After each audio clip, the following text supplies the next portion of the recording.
This World Shared Practice Forum will differ from our typical World Shared Practice Forums. This video is the first installment of our History of Medicine series, in which we will be discussing the history of modern medicine with experts from around the globe. Unlike most World Shared Practice Forums, there will be no discussion questions during this video. However, if you would like to ask a question or leave a comment, please feel free to do so at any time. Thank you, and we hope you enjoy this video. I'm Dr. Jeff Burns, Chief of Critical Care at Boston Children's Hospital and Harvard Medical School, and we're very pleased to have with us today Dr. Aldo Castaneda. Dr. Castaneda was for 20 years the William Ladd Professor of Surgery here at Boston Children's Hospital and also the Surgeon-in-Chief during that time. For the past 15 years, Dr. Castaneda has developed and led a clinic for cardiovascular surgery of children in Guatemala and Central America. Dr. Castaneda, it's a privilege to have you with us today. Thank you. I wonder if I could begin by asking you about your career.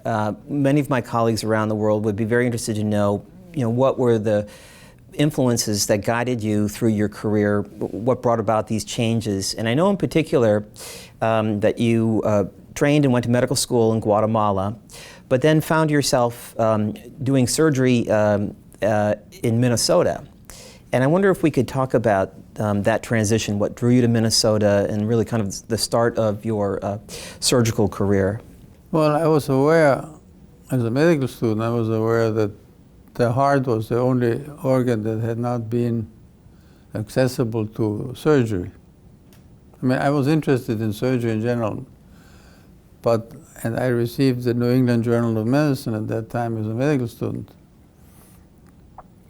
And there I learned that there was, particularly what I read, was this group in Minnesota who somehow picked up the role of the central advances in intracardiac surgery they developed. The first person who was really instrumental in developing a cardiopulmonary bypass system was Dr. Gibbon. He had been a fellow in Philadelphia, I think it was Jefferson, and for a while had a rotation at the Mass General in Boston. And there, one night he was on call, and there was a young lady who had broken her leg, if I remember correctly, and she developed a pulmonary embolism. And Dr. Gibbon was on call, spent all night trying to help her. Then she died, and at the autopsy they found that the trifurcation of the pulmonary artery was totally occluded by a clot. And he thought that otherwise it was a normal heart. That was secondary to her fracture. Mm-hmm. That if one could develop a system, a heart-lung machine, so to speak, that would take over the function of the heart and the lungs, while during that time you could operate on the heart, take out that clot, she would have survived. At that time there was a Trendelenburg operation, which very few people had success with, extracting pulmonary emboli and so on. Well, then became a very interesting history. We don't have time to go into it, but he spent 20 years of his life in the cellar of the Mass General. The surgical hierarchy at that time was not particularly interested and thought the guy was a little bit out of shape. But he did get a little room in the cellar of the Mass General to do some experiment. And Harvard Medical School gave him a grant. Not a lot, but some grant. And he started in early 1930s to work on a heart-lung machine. It was quite interesting, alone, without much enthusiasm of the Dr. Churchill, I think, was the chief of surgery. He thought that was nonsense. But he kept on working. There was a nurse who helped him, who eventually, they were there in the cellar every night. So anyhow, they got married eventually. And also, eventually, he did the first open heart surgery using an artificial heart-lung machine, which was screen oxygenator type. He did 6 operations, of which only 1 patient survived it. And there were others also, and the mortality for using an artificial heart-lung machine at that time was about 95%. There was only 1 survivor. That created a very negative atmosphere in the cardiological world. And Gibbon, Von Lillehei told me that. Gibbon offered himself to lead a movement through Congress of the United States to ban or have a moratorium on open heart surgery for indefinite time period. Really? Well, fortunately, it didn't succeed somehow. And the other young group of surgeons at the University of Minnesota, that's where Minnesota comes in, led by Walt Lillehei and Dr. Richard Varco, had a different idea, which was interesting. They developed in the lab so-called cross-circulation, in which took a human donor, if you want to use that word,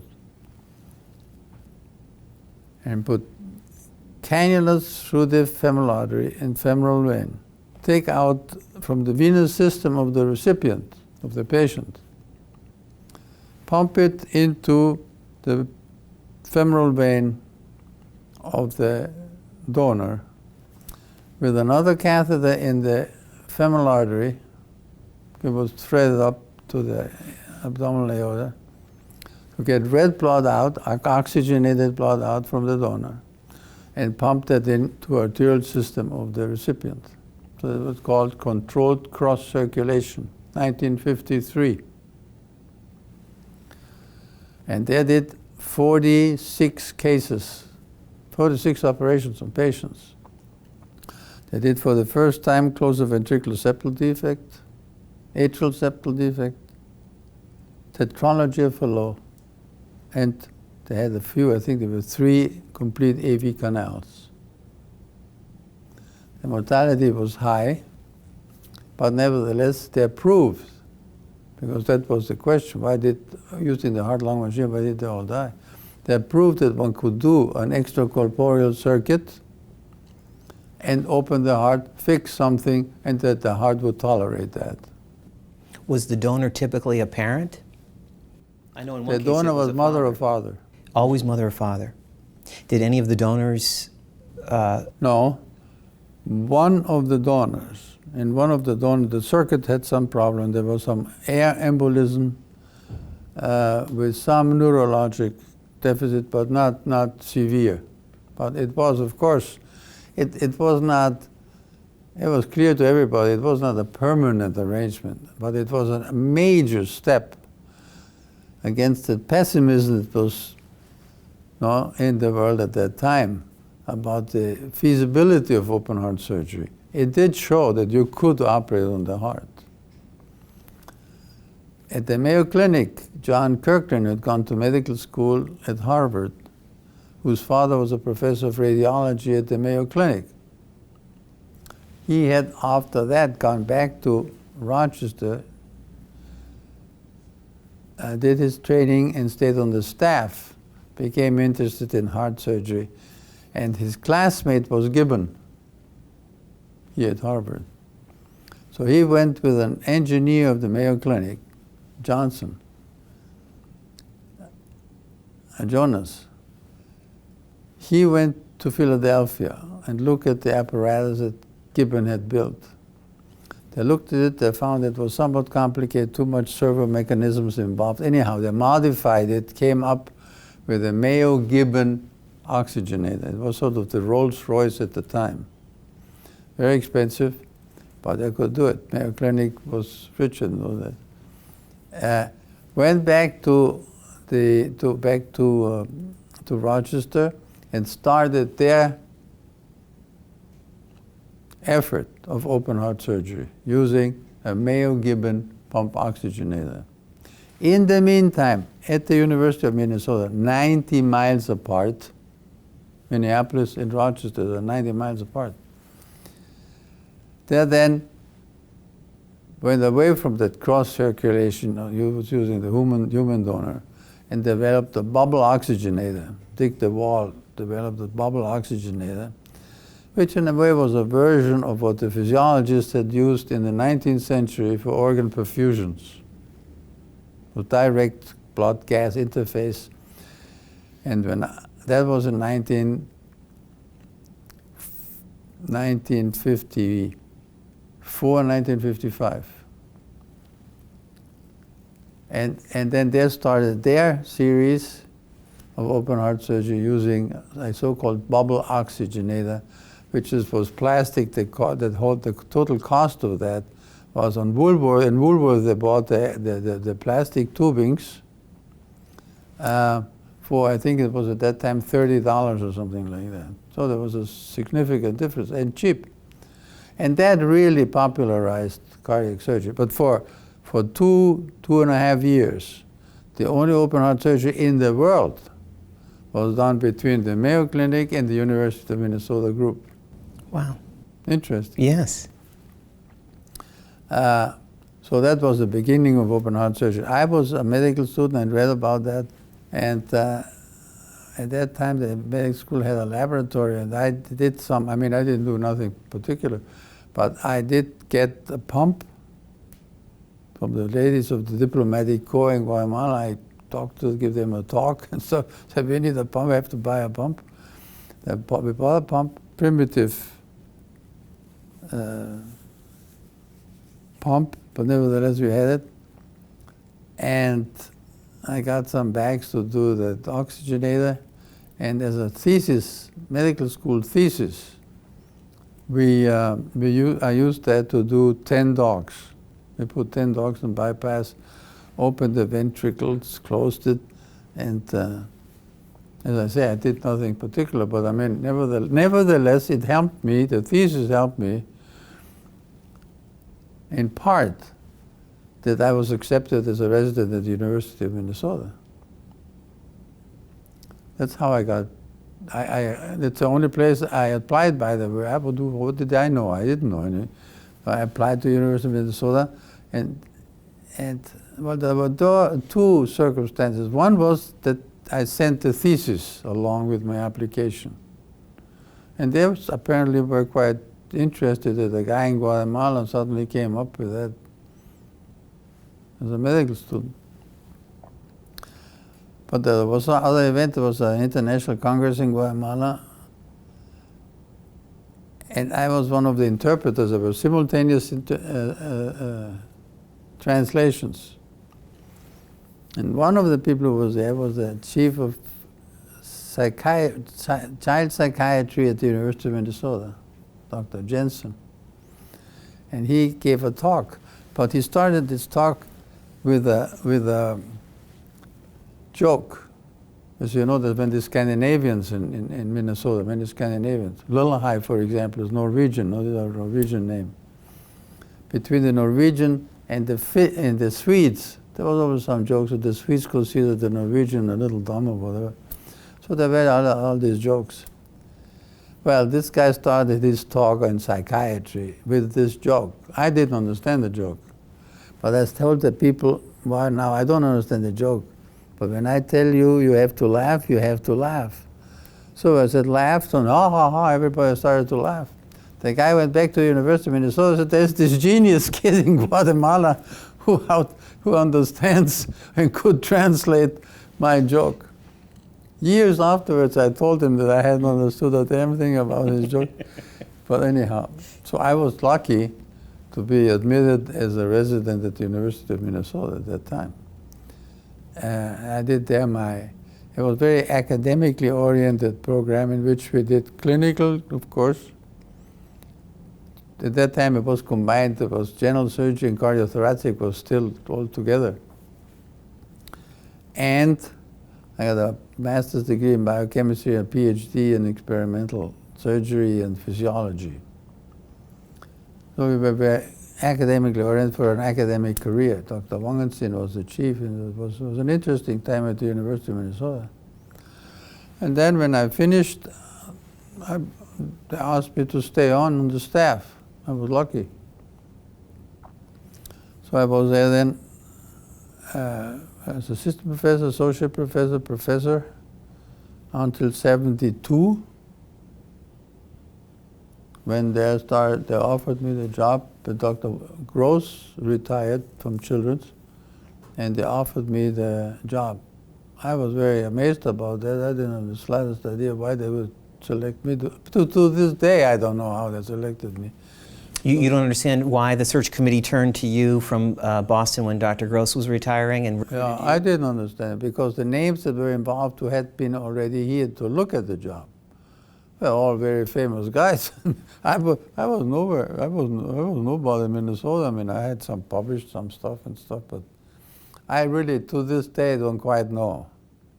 Whether they made a mistake or not, I don't know that either. I don't think it was but anyhow, that's how it was. So I came here in 1972 to Children's. So before I ask you about that era, could I ask you this? You know, at one extreme, someone like me looks back at that time and says, you know, what was it about Dr. Gibbon and Dr. Lillehei and you that were able to move the field forward? Does the field move forward because talented individuals move the field forward, or is it a combination of talented individuals and the era and the time are appropriate for the advance? Well, I think that's an interesting question, because you see, you have two aspects to that, good examples. Gibbon was not supported really, as I told you. The chief of surgery at the Mass General, Dr. Churchill, really didn't believe that he ever would do that, and that this was possible.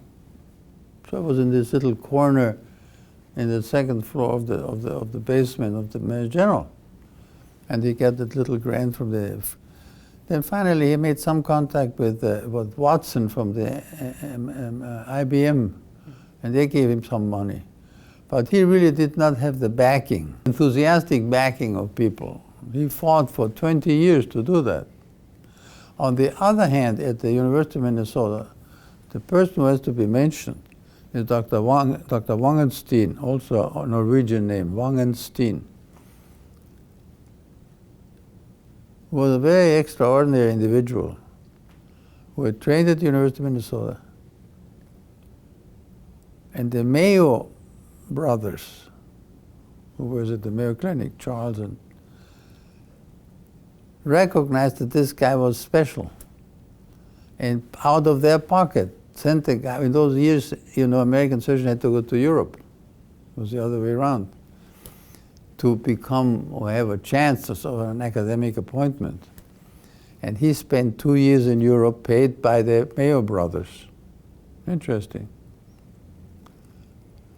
And he came back and built a very strong academic department. We all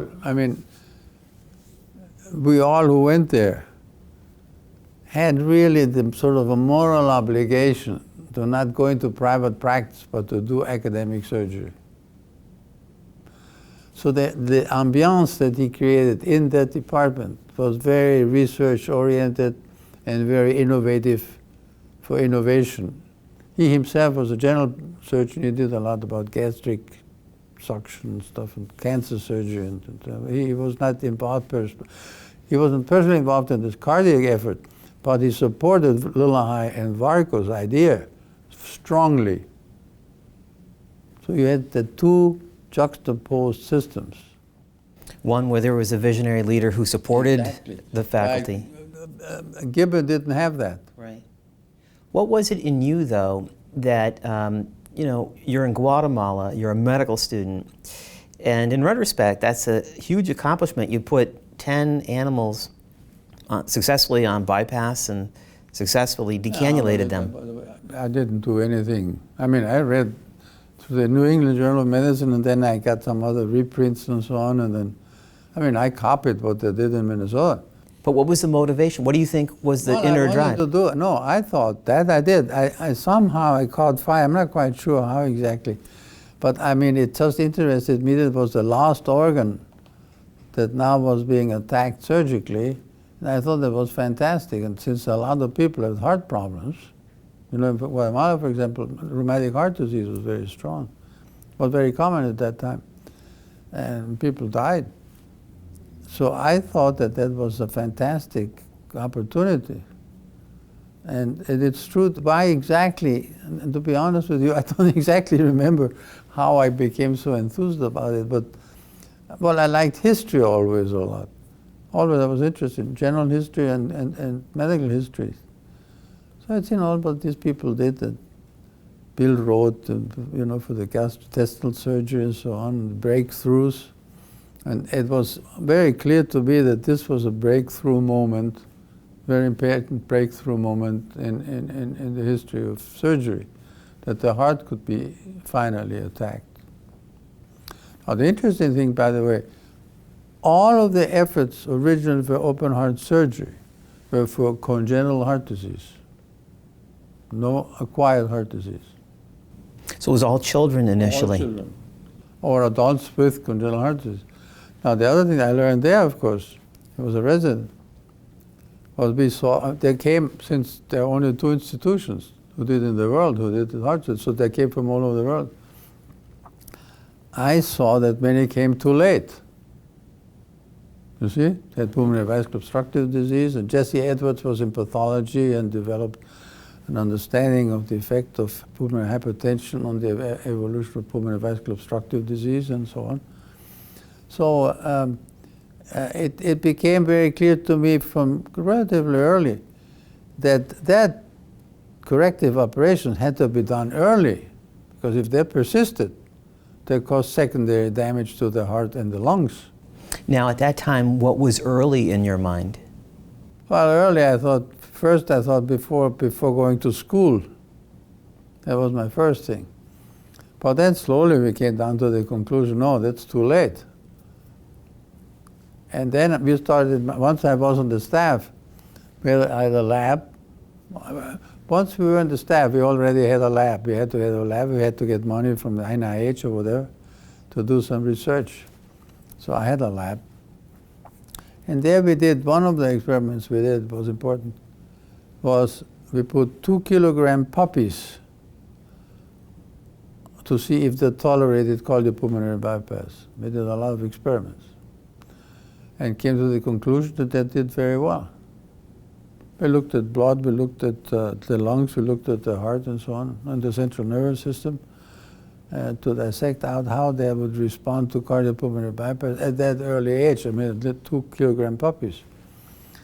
And we developed some instruments for infant cardiac surgery also and stuff.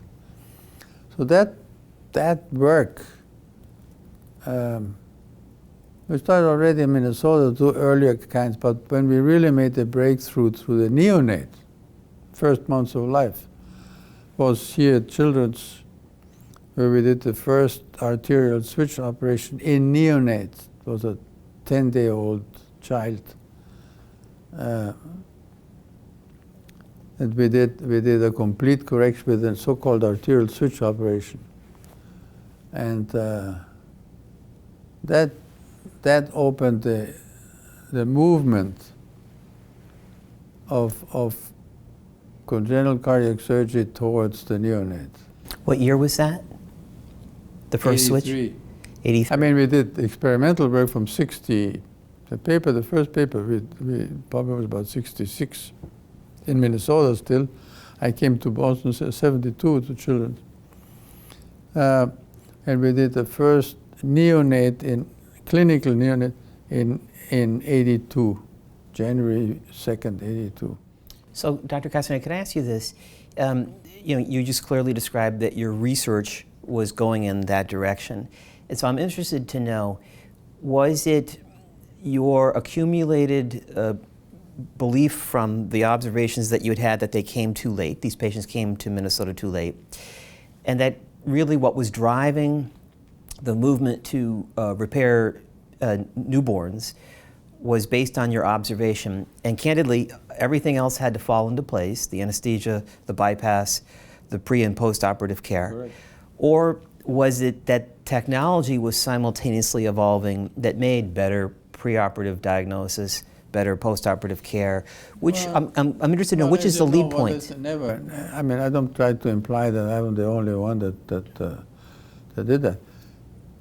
The Japanese had been interested in operating, and they developed the technique of deep hypothermic circulatory arrest at 20 degrees centigrade.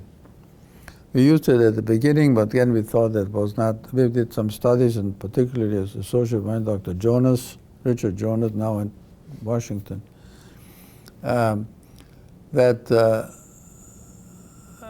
that circulatory arrest, even at 20 degrees centigrade, if you really study those children post-op well, they had some neurologic deficit. Then we switched again back to cardiopulmonary bypass. That switch operation at the neonatal level, the first kid was 10 days old.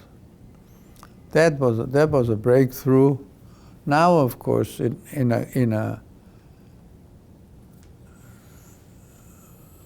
well-established unit in the first world, the distribution is about 60% are neonates. Imagine this, the tremendous amount. And about 30 are within the first year, and only 10% are beyond the first year. While in the third world, like in Guatemala, for example, we have about 5% in the neonate because their diagnoses are not being made early enough in outlying countryside and so on. So we have a long way to go, but in the good units around the world, that's what they do. So that neonatal surgery is here to stay. That's no question about it. What were the challenges as it evolved? I mean, I imagine there were challenges in making sure that the preoperative diagnosis was correct, that the operative technique was correct and the best it could be. But along that kind of chain of care, what were the particular challenges of moving the repair ever earlier in life? Well, one has to be very clear.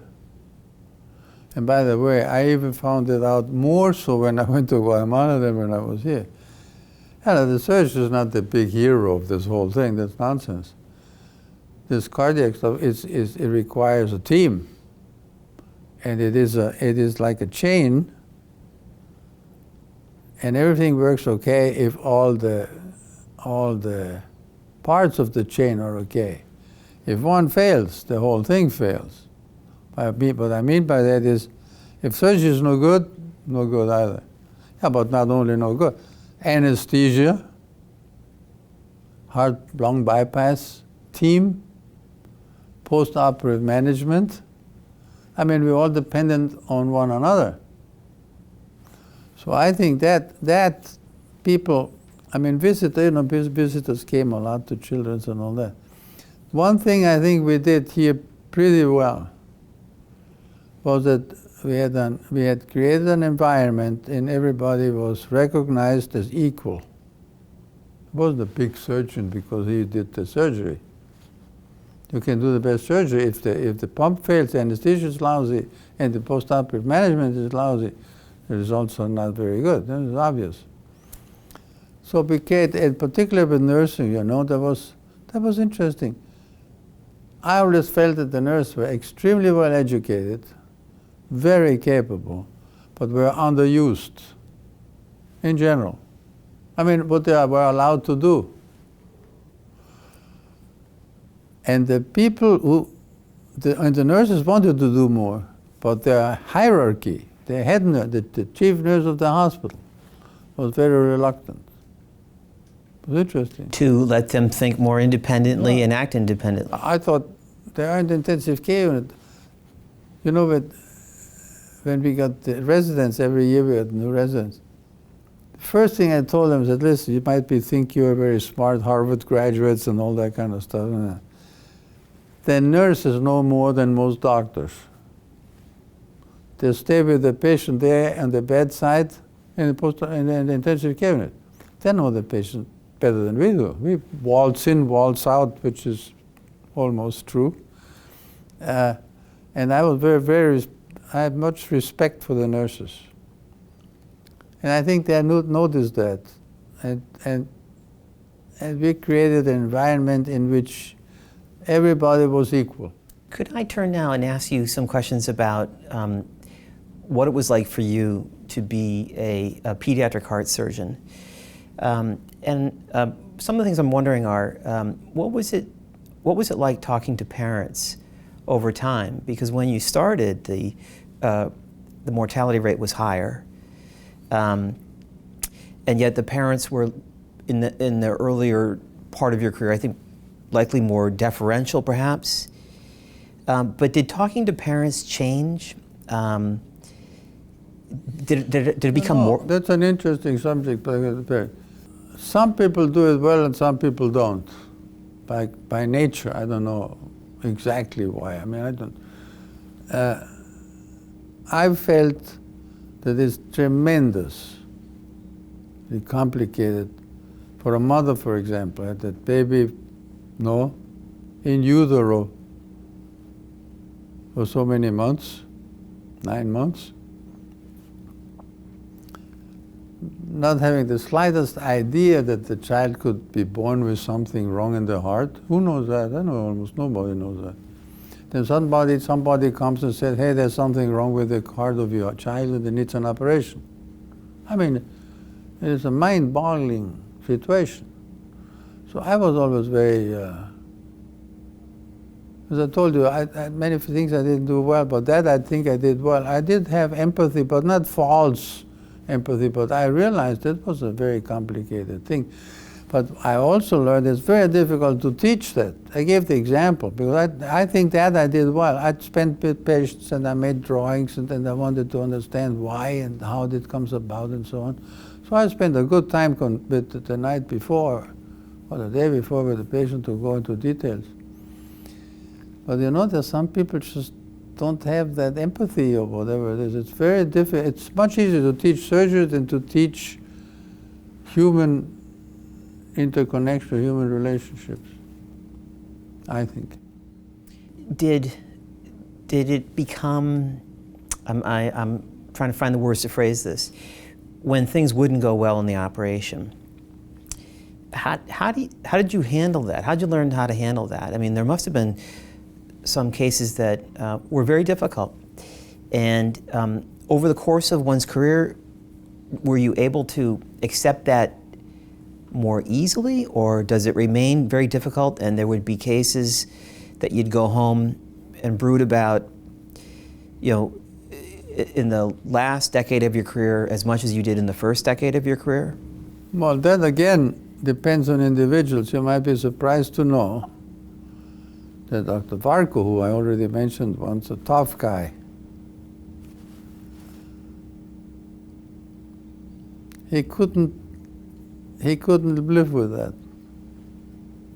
He would stop operating for about a week before he would do another operation. And Dr. Gross, world famous, when a patient died, he would close up the door, he would disappear for a week or two. It just shows you, and they were sort of tough guys, they seemed to be tough guys, they were not that tough. It's difficult to talk to parents. I was always very frank with, well, first of all, pre-op, we already talked about, about the complexity of the cases and stuff. And here, we did mostly complex cases. I mean, we got referred mostly complex cases, not easy cases. The mortality was relatively low, but it might be very low on paper. But for a parent who loses the child, that's not something on a paper, that's a fact. And but I always I went into details and told them why, and that the overwhelming majority felt that we had done the best we could. I must say I didn't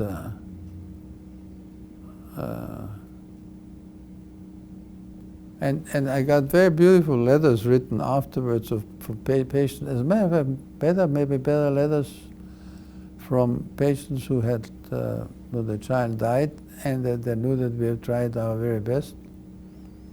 And they wrote very beautiful letters. But it is a difficult issue. But fortunately, on the other hand, you know, the incidence, the mortality for cardiac operation went down tremendously over time. Right now, in a good institution, it's about 1%, something like that. There are very complex cases right now. The children group's excellent. Michigan, there are a number of, it is surprisingly low. It must be very rewarding for you to have seen that evolve over the course of your career. Dr. Castaneda, could I turn now and ask you, you finished your tenure here as Surgeon-in-Chief and the William Ladd Professor at Harvard Medical School, but you didn't go take it easy. You went and established this clinic in Guatemala, which exists to this day, and your determination was to really bring pediatric cardiac surgery to Guatemala and Central America. Could you talk about that? What were you thinking when you started that program 15 years ago, and today it's a thriving center? Well, I tell you, I felt, first of all, I'm not typically Guatemalan. I was born in Europe, grew up in Europe, trained in this country for I spent 43 years, I did in this country. So I'm not a typical product of that. On the other hand, I was grateful that I went to medical school there and graduated, because I needed a diploma to be accepted someplace. I mean, medical schools are not very good. But I had a sense, some sense of gratitude towards having given me a medical education, and thought that I had some offers here in this country and in Europe, but I didn't. I knew they didn't really need me. I mean, I don't think so. So I thought in Guatemala they had some attempted heart surgery in children. They had a mortality of over 80%. So I said we could establish something. I was a little optimistic. It's very difficult. It proved very difficult. And the circumstances are such that we'll never, ever duplicate, let's say, Children's Hospital or any other good hospital. It's a cultural difficulties, economic difficulties, and so on. But we established a pretty good unit. I mean, for Latin America, we're on the map. What? And by the way, we only operate on poor people. I have no salary. I mean, I work without salary or anything. Pro bono, everything. Because the people with money, which is they're very few, they go to the States or to Europe. I don't blame them. So we operate on only poor who cannot pay. Imagine the cost there is about 10%, 10% of what it costs here. But it doesn't offer, of course, the same. But even the 10% is a number that's impossible for the poor people to ever even think of being able to pay. I mean, to the hospital. I'm not talking about surgery. So we have thought, that's where I spend most of the time, trying to get money all over the place, and when it's like a beggar, you know, then we have a foundation here, as you know, maybe. So the Aldo Castaneda Foundation supports most of that center. Yeah. What the government gives is insufficient, highly insufficient. Oh, it's a struggle, it's a major struggle. But we have, I mean, we've established a unit which is pretty good.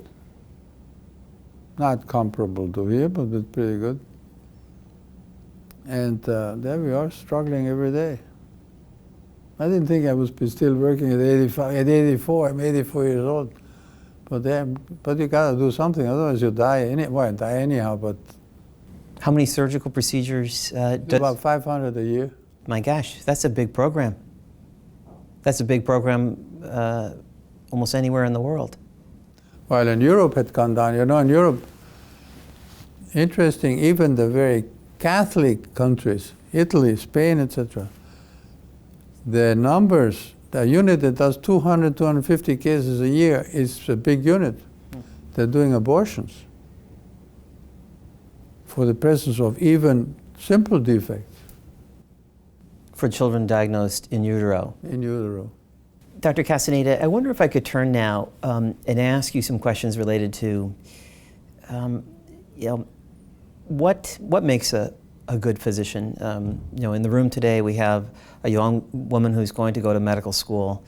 What advice would you have for young doctors now? What is it about a career that they should focus on? What are the good habits and the good characteristics? Well, I still believe that medicine is a very attractive profession. If you do it in the right way, if you are not contaminated by a pathologic need for making money, which is a problem. But if you take it as a occupation that can do good and try to do good as much as you can, it's very rewarding from a point of view, and whatever specialty makes no difference what specialty it is. No, it's gratifying to see somebody who was very sick that you could participate in making better. I think that's a very gratifying way to look at it. I think one has to be careful. Well, now the old age comes through, but all the things that before it was good and now it's not good, it's not true. I think now it's fantastic. But I think technology has advanced in great measure in a very positive way, but at the same time it has eroded a little bit the human relationship between physician and patient. In cardiology, I see it even in Guatemala. They come and then they don't know the history, nothing, they do an echo. You know what I mean? So one has lost a little bit, no, quite a bit, the human interrelationship with physician and the patient. I think that's universally true. Now, at the same time, of course, much more accurate diagnoses are being made than ever before, and so on. So there are many positives, but one has to find a balance with the humanistic part. He who only knows medicine doesn't know medicine. So I think one has to be sure that in an overall cultural background, be that in art, be that in literature, be that history, whatever, beyond medicine, I think is important.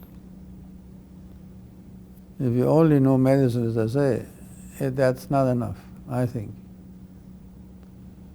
And that's not easy to achieve because one is, the time that one has to dedicate to medicine is very high. But I always made it a point to read at night, even if it was very late, I would read non-medical stuff. And I think one has to have extracurricular interests. And have a general cultural bagage to carry around with you. We hear a lot nowadays about work-life balance. And indeed, it's even legislated in Europe and the United States that there are duty hours, that the young residents can only work so many hours, and that's not for work-life balance as much as it is to make sure that they're not fatigued. But looking back and looking forward, first on the question of work-life balance, as a physician, especially if you're going to be dedicated to being the best you can be, is it possible to be dedicated, fully absorbed, and yet to maybe more have a balanced work-family life than in the early years of your career when such a thing probably wasn't? Well, my generation is a bad example, because there's no question. You see, for me going to the hospital in Minnesota, it was like Christmas every day. Well, everything new, something new was coming about. This was a fantastic atmosphere. At the expense of the family. We worked too hard. I mean, we were on call every second night. Loving it, by the way, as residents. We loved it because it was fantastic. But I have to admit that much of that was also at the expense of a family. We were not that good fathers, so to speak, or playing baseball with the kids or whatever. It's interesting, one of my daughters, somebody asked her once, "Oh, well, your dad is always away." She said, "Well, I didn't know any different. I thought they were all like that." So, I mean, it depends how you look at it. But, and somehow that came out okay, but it's different. I don't, I didn't live that thing anymore that is so legislated that they have to go home, the residents and stuff. We wouldn't have liked it. That I know 100%. But it's better, I don't know. I don't know. To reach excellence, I've thought a little bit about that.